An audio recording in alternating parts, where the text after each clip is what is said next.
Welcome to the Sample Chapter Podcast, the show where authors read a sample chapter from one of their books. Here's your host, Jason A. Meiske. Hello, my friends. Surprise! Yes, indeed. This is another bonus episode. Not only is it a bonus, but it's also episode 90 of the Sample Chapter Podcast, the show where authors read a sample chapter from one of their books. This week, we are going all the way back down to Brisbane, Australia. We are talking with horror author, dark fantasy, speculative fiction author, Liz Butcher. And let me tell you, she was a delight to talk with. I had such a great time talking with her, and it was truly an honor. When she told me later on that this was her first interview that she had done, I found it hard to believe because she was such a pro. She did incredible. Her reading was, I think I made like 2 edits in her whole reading. And I'm like, wait, what? Are you serious? I mean, get out of town. She does an incredible job, and I just can't believe this is her first interview. We had a great time talking.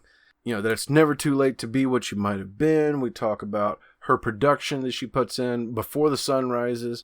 And, you know, the inspiration that she has, being aware of your surroundings, that there's stories everywhere.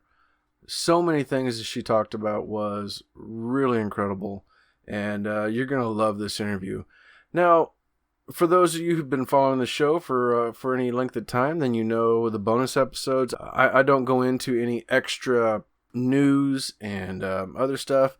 I do want to thank our sponsors and friends of the show, U-Stor-All, the #1 self-storage facility in the Warrensburg area. And then there's also Scrivener, the absolute best writing software there is. You're going to hear an ad from them here in a moment anyway, but I do want to say thank you to them. And of course, my friends over at Pop Goes the Culture Network.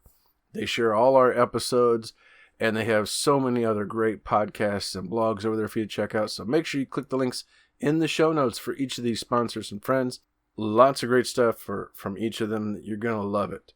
Speaking of great stuff, Fate's Fury is Liz Butcher's first novel. Now, it's not her first book, and you're going to hear her talking about this.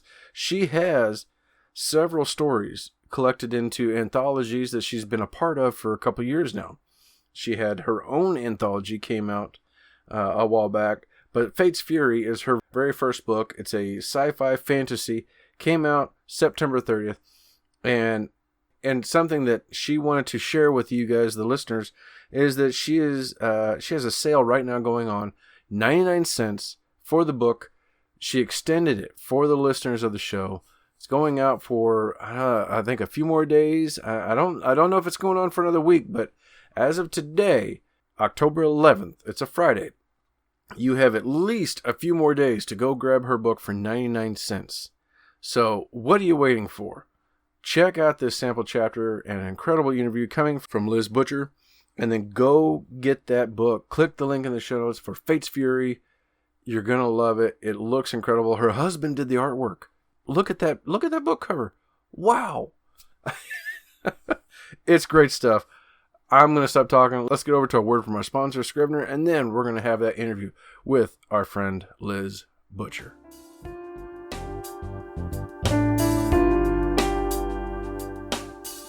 Jason here. Hey, I wanted to take a moment and tell you about my favorite writing tool, Scrivener. Now, I know you've heard about Scrivener because their writing software has been embraced by hundreds of thousands of other writers like you and I, from the novice to best-selling novelists. The reason we all use it is because of Scrivener's core concept to bring all the writing tools you use together in a single application. And with tools like automatic backup, character maps, project goals, and let's not forget that amazing corkboard, you can see why I use Scrivener every day. As a bonus for Sample Chapter Podcast listeners, use code CHAPTER for 20% off your desktop version. Scrivener writing software, built by writers for writers. Hello, my friends. Welcome to another episode of the Sample Chapter Podcast. Hey, this week we are going back down under to a place that's become very, very special to me. We're heading down to Brisbane, Australia, with horror, dark fantasy, speculative fiction author Liz Butcher. Liz, welcome to the show. Hi, thanks for having me. Oh, I'm so glad that you're here. I've been so excited about this for a while, and I'm really worked up that we finally get a chance to talk. It's very exciting. Well, let the audience know a little bit about yourself. Oh, okay. Well, yes, I'm from Brisbane, Australia, though I've lived around most of the country. I currently live here with my husband and my daughter. And I've just published my first standalone novel, Fate Fury. Very cool. And now, what's interesting is you say it's your first novel, which is true, but it's not your first story. That's correct, yes. So I have a collection of short stories called After Dark that I released last year. And before that, I had a number of short stories published in anthologies from about 2015 onwards. So it's been pretty busy. Yeah, I would say so. Yes, there was quite a few books in there. Writing with all sorts of people, including one of our friends of the show, Catherine Hudson, which was really That's cool to right. see. Yeah, she's a delight. Um, She is. and so yeah, you've certainly been busy. There's a lot of stories going on there. Yeah, I love it. So it's what I enjoy doing. Now, has writing been something that you've always wanted to do?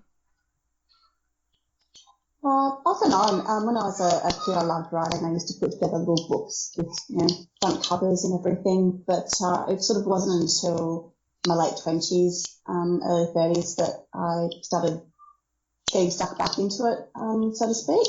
So it's really been the past few years that, I've been busy at work with it. Oh, okay. That kind of goes along with the coffee mug I saw on your website. It's never too late to be what you might have been. Oh, yeah, you saw that. I That did. was Yeah, that really, spoke to me. it's great. It was a gift from a Facebook group called Writer Mums. And it's a group of mums that write. So it's very much focused on that it's never too late to sort of chase your dream type thing. So I love having that mug. It's a good reminder if I'm feeling a little bit behind the pump that, it's just to keep going and you'll get there.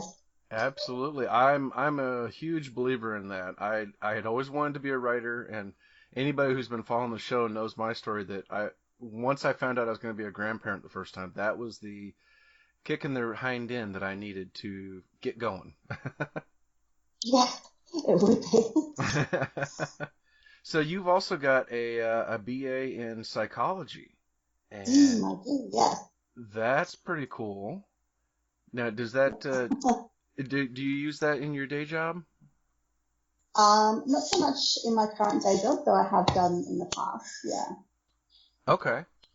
But that's got to be really good to be able to use when getting inside the characters' heads and developing your stories.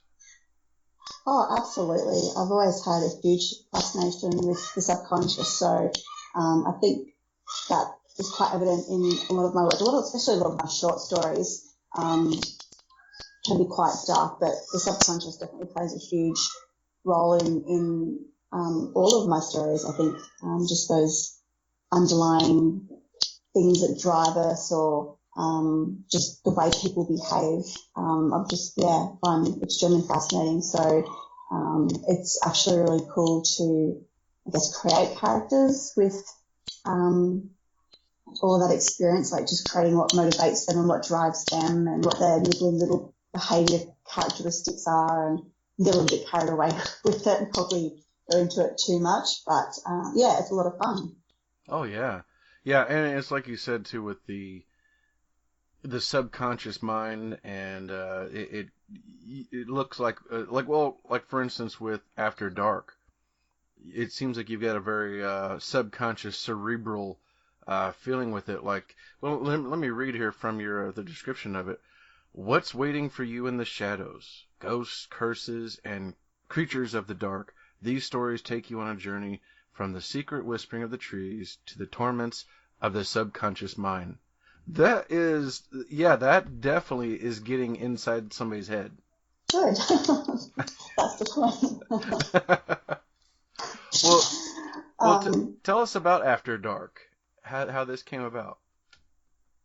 Well, it actually started as sort of putting together a number of the short stories that I had previously published in other anthologies, with some new work thrown in, and sort of each main story is sort of separated by a drabble. So you've got these little sort of seemingly random bursts of horror, sort of separating each chapter. It's kind of like just a photograph of some nightmarish thought, and for me, I really wanted to kind of create that sensation of sort of that feeling in people of not quite knowing what's happening, sort of that feeling when you wake up in the middle of the night and you think you've heard something but you can't put your finger on it, and that kind of on edge sort of experience that you get without actually knowing or being able to find out the cause. So to me, I think that's a cool kind of scary. It's not, blood and gore or anything like that, but it's more that suspenseful,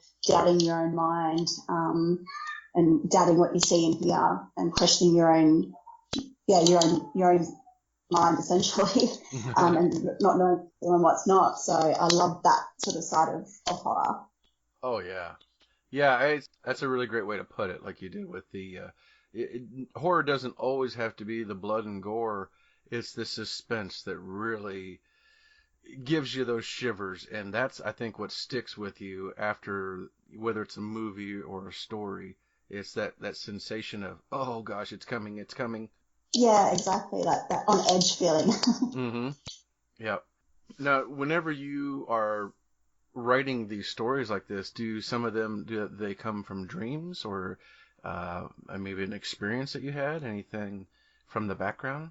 Oh, yeah, absolutely. Dreams probably play a big role in it, which probably sounds a bit off-putting considering I mainly write horror, but the root of the idea might come from a dream or strange experiences that I've had, and more often than not, just a random idea that pops into my head out of nowhere. That happens all the time that I have to jot down. But yeah, inspiration just comes from everywhere. I'm really lucky in that I kind of just seem to have an endless tap of it. It just happens all the time. So it just comes from everywhere. I draw from everything, which is pretty cool, I think. Yeah. That's been a recurring theme on the show, is a lot of the authors who it's like, no, it's the circumstances. Yeah. It's being able to see the things around you and go, what if this happened to that person walking over there? Or what if suddenly this happened? Or yeah, those kinds of, and just being aware of, asking the questions. Yeah, it's like part observation, part overactive imagination. So I think if you've got both, then you're all set. Absolutely. Now, we were talking before the show. You were telling me about your schedule, which is wow. I mean, you are definitely an early riser, getting up at 4 a.m. to get your writing in. That's holy cow. Yeah, I get that reaction from a lot of people. They think I'm crazy, but no, I'd like it. I like getting up before the sun is up. It just makes me feel like I'm being more productive, I guess. Mm-hmm. For me, I just love that time of day. It's just so quiet and peaceful, and I seem to be able to focus more, early in the morning. Whereas at the end of the day, I tend to be a bit more tired and less focused, and other life things going on. So I just love that pre-dawn time where everyone else is asleep, and just get in there and get it done. I think there's certainly something about that, because that was something I learned about myself, was that I really enjoy. I don't get up that early, but I do get up early because you got to get the last of my high school kids off to the bus.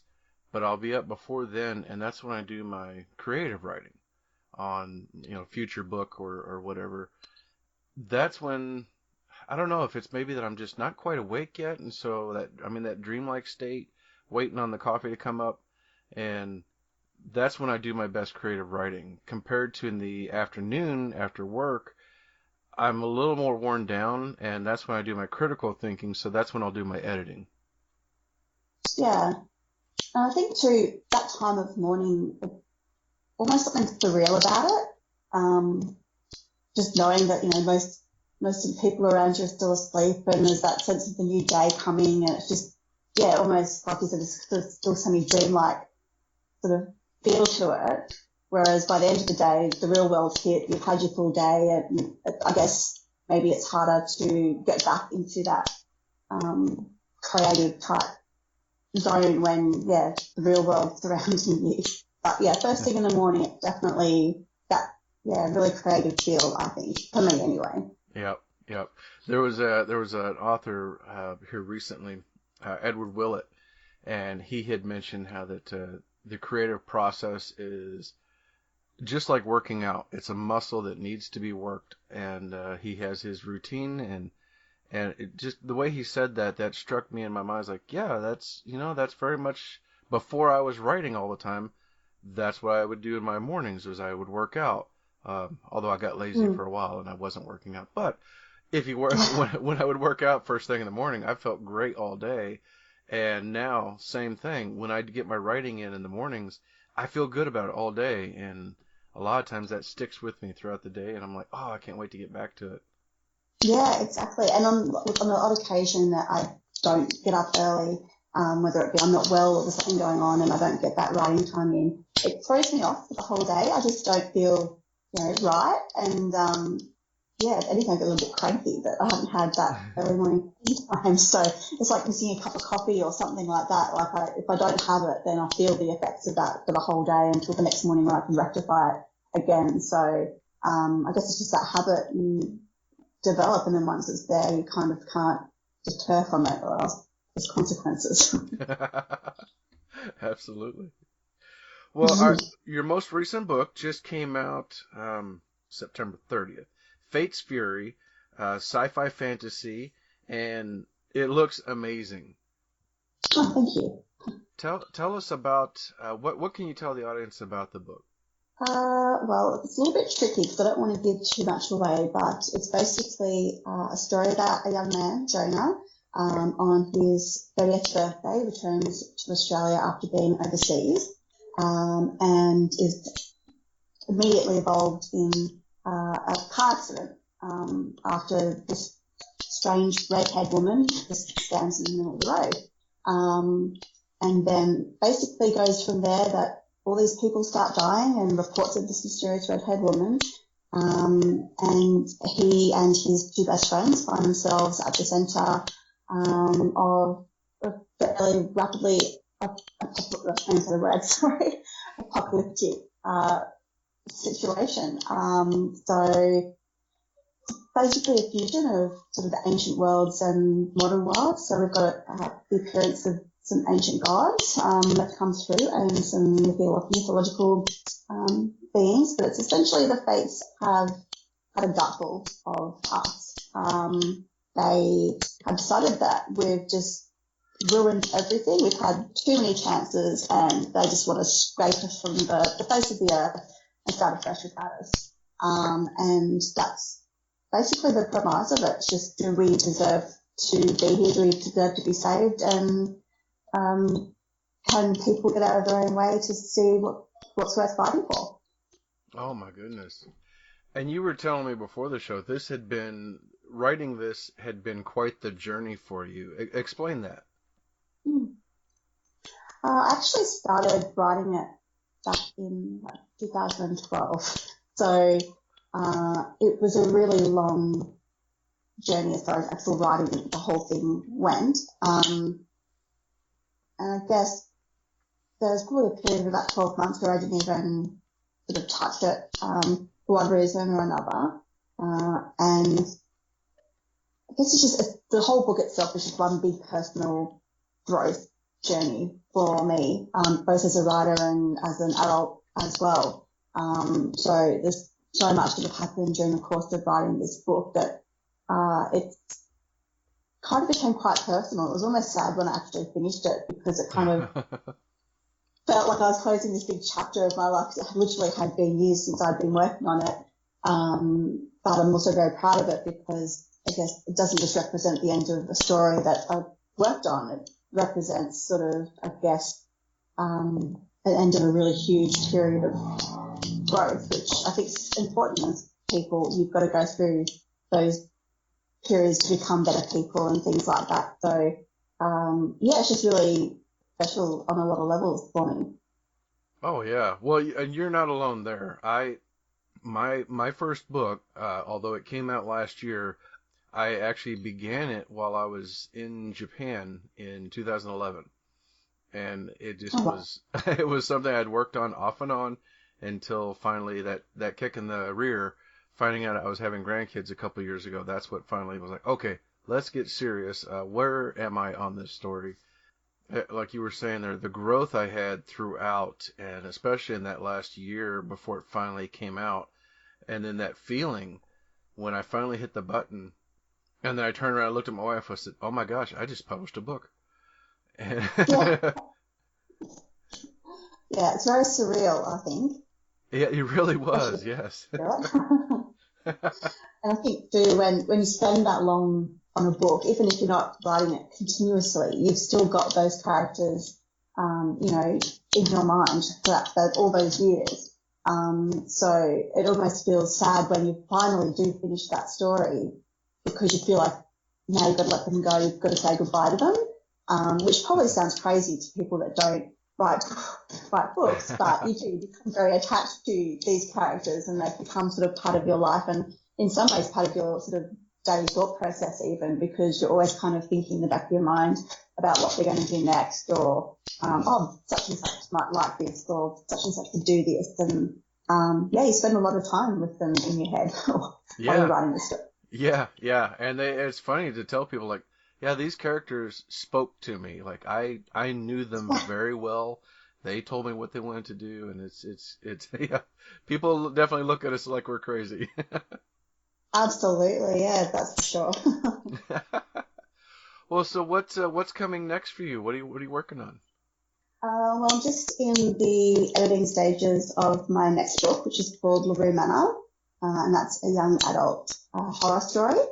So that's exciting. And then I'm nearly finished the first draft of my novel after that, which is called Never Never, and that's a sort of a paranormal / crime mismatch. And then starting work on a serial that I'm hoping to do. So, yeah, lots coming up. Oh my goodness, yes, you're staying busy as ever, it sounds like. Yeah, I like to keep. Oh my goodness. Well, where can people find you and follow you? Yes, so across all the normal platforms, I've got my website. There's Amazon, Facebook author page, Instagram, all the usual haunts. You can find me there, and I'm always happy to say hello. All right, wonderful. And we'll make sure to have links for all this in the show notes, everyone, so that way you know where you can go follow Miss Butcher, and of course, we'll go and we'll put the links on there for the books as well, so that way you can pick these up, because this is going to be incredible. I know I can't wait to hear this chapter. And Liz, thank you so much. This has been a real delight for me. I've been looking forward to this for some time, and I'm just so happy that we were able to finally connect. Oh, my pleasure. Thank you for having me.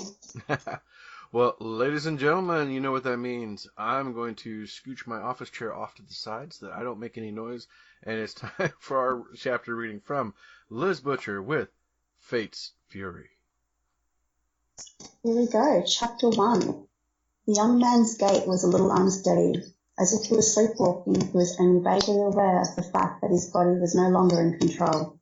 He had no idea where he was going or how long he'd walked, but he did know it had been many hours, judging by how far the sun had traversed across the sky. The rough and rocky ground cut into the already raw soles of his feet with every step, coating them in blood and dust. Each breath grated along the sandpaper of his throat. In his fugue state, he longed for water. Even then, he couldn't stop whispering to himself, willing his body to stop, to let him rest. But his feet just continued, stepping one in front of the other. As he longed for unconsciousness to take a firmer hold, for the relief of the darkness of death, his body stopped. Before he could pin down his gratitude and relief, he was forced to his knees. His yowl of pain sounded raw and primal to his own ears, but the rock cutting into his knees was the least of his concerns. His hands moved on their own, sweeping away the sand and dirt in front of him. Then his fingers dug beneath the surface of the hard terrain, clawing at the rock and the packed earth, and he was completely powerless. The sharp stones cut into his hands, his fingernails snapped and ripped from their beds, and his silent screams echoed only within his own mind. Jonas Sand stepped out of the bustling Brisbane airport. He turned his face towards the fierce Australian sun and smiled, relieved to be home. As he joined the taxi queue, he glanced at his watch and realised he hadn't changed the time after leaving Greece. He moved to the next available taxi and greeted the driver politely, helping to load his bags into the truck.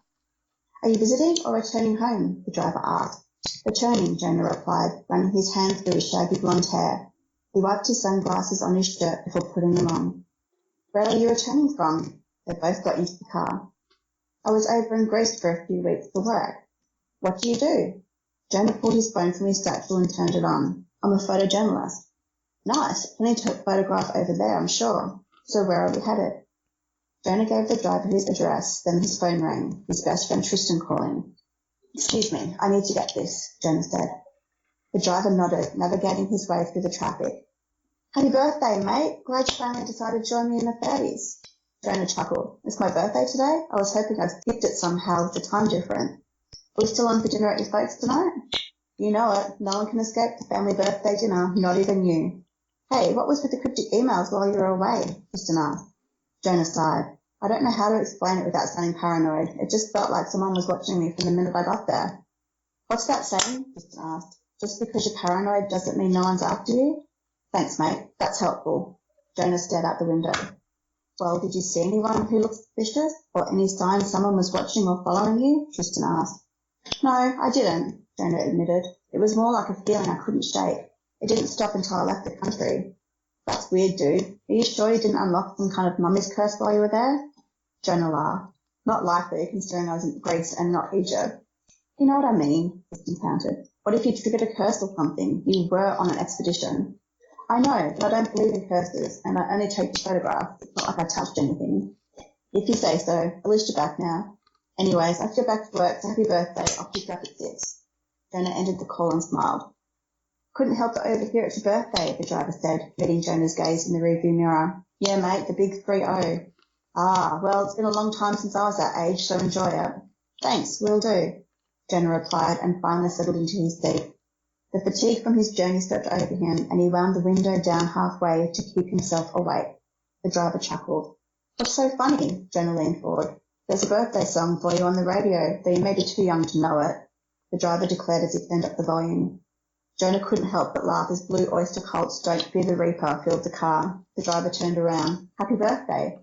Jonah's attention moved in horror from the driver to the windscreen. A woman stood facing them in the middle of the road, and they were headed right for her. "Look out!" he yelled. The driver's head swiveled around in surprise. Jonah braced himself as the driver swerved sharply to avoid hitting the woman, and swerved again to dodge the oncoming traffic before losing control and plowing into a parked car. Jonah felt his belt snap. He gripped the seat in front of him, his breath catching in his throat as the car flipped in the air. Jonah moaned when the pain pulled him back to consciousness. He opened his eyes and looked around. It took him a moment to realise he was lying on the side of the road and could see the crumpled, smoking taxi up ahead. The buckled door was forced open and a bloodied, injured driver eased himself out. Jonah tried to call out to him, horrified to find himself mute. He wanted to raise his arm but couldn't move. Panic seized him when he wondered if he'd been paralysed in the accident. The driver's face contorted in pain, blood dripping from a gash in his forehead as he slumped to the ground beside his car. Despite the fact that they'd been driving in heavy traffic only moments ago, now there was only the flipped taxi on the other side of the road. Jonah tried to move his head to look for anyone who could help. What the hell is going on? Beyond the driver, he caught movement at the edge of his vision. With slow yet purposeful steps, the woman who'd caused the accident approached him. Jonah tried again to call out, but still his body would not respond. Any fear he'd held for his own well-being disappeared beneath the sudden dread he felt now for the taxi driver. Something about the woman made him wish he could run and hide. Why is she moving so goddamn slow? It infuriated and terrified him all at once. The taxi driver managed to prop himself up to a seated position against the car. When he noticed the woman approaching, he called out to her for help, his voice cracked and gasping. The woman continued toward him in silence, without reaction or emotion, and the man stared at her in helpless confusion. She stopped in front of him and stared down at his bloody face. Flaming red hair starkly contrasted her ivory skin, illuminated against the flowing black dress she wore. She slowly raised her arm, clutching in her hand a strange, glowing cord, which seemed to resonate with its own internal life force. The driver's confusion bloomed into panic the longer the woman stared at him, unblinking. Without diverting her intense gaze, she raised a gleaming pair of silver scissors in her other hand. In one sweeping motion, she severed the cord between the scissor blades, and Jonah swallowed hard when the driver's head fell back against the car, his dead, blank stare aimed upward into nothingness. The woman then turned her gaze to Jonah. With slow, languid steps, she made her way toward him, as though she knew full well he could not flee. Immobilized, he heard his own heart pounding in fierce protest. She stopped, tilted her head, and stared straight into his eyes. He held his breath. Her mouth twisted upwards in a sneer before she turned and walked away, red hair billowing behind her by a wind Jonah could not feel. Then she was gone. He could barely move to look around, wondering where the hell she'd gone and how she'd disappeared. Whatever paralysis had gripped him abruptly ceased, engulfing him in even more pain, and all thoughts of the woman vanished. He finally called out for help as the world blurred before him. Right before he lost consciousness, he heard the radio in the taxi still playing in the now silent street. Come on, baby, don't fear the Reaper.